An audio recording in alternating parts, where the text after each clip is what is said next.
Әрбір халықтың тарихи дамуына ерте заманнан қалыптасып келе жатқан рухани мәдени мұраларымыздың әдет-ғұрпы, салт-дәстүрлері бар.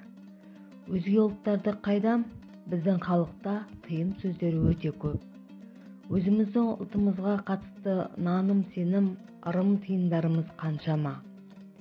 Қазақ дүниетанымында есіктің және оның құрамдас бөліктерінің, оның ішінде табалдырықтың орны ерекше. Сондықтан Новоселов ауылдық кітапханасы жанынан құрылған Атамұра клубы табалдырыққа байланысты наным-сенімдер атты хабарлама сағатын ұсынады. Қазақ халқы табалдырықтан биік тау жоқ деп санаған. Табалдырықты баспай аттап өтуі тиіс болған. Ал үйге кіретін адамның табалдырықты баспай оң аяғымен аттап өтуі, оның ата-баба салтын сыйлауы, үй ішіне құрмет көрсетуінің көрінісі болған. Ал жауласуға, дауласуға келген адам үйге кірместен, табалдырықты аттамастан сыртта тұрып, немесе аяғы табалдырықты басып, екі қолымен есік босағасын керіп тұрып дауын айтқан.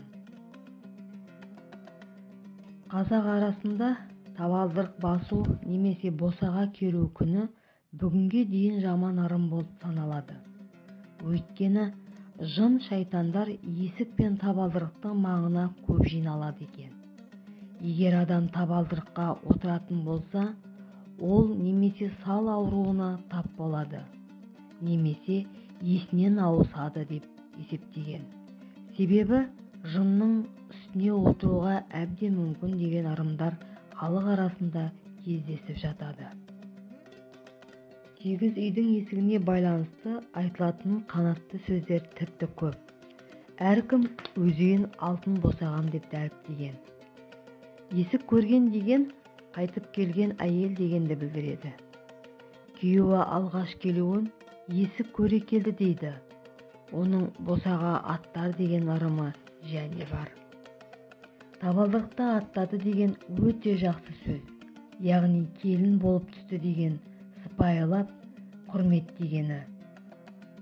Ұзатылған қыз оң жақтан аттанарда алтын да менің босағам, аттап та шығам деп бедін деп қоштасады.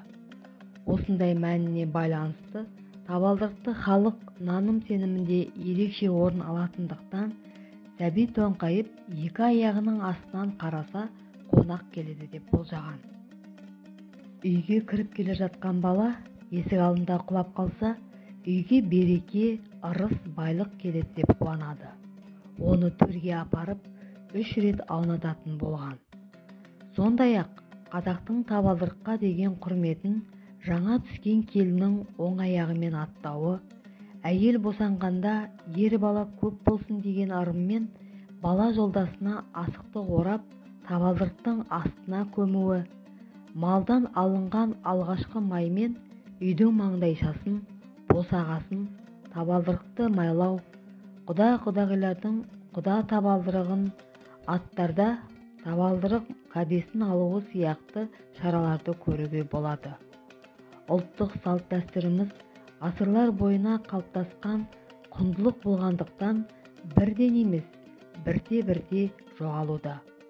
Осы күндері ұлтымыздың бай дәстүрлерін қолымыздан келгенше ұстанып келудеміз.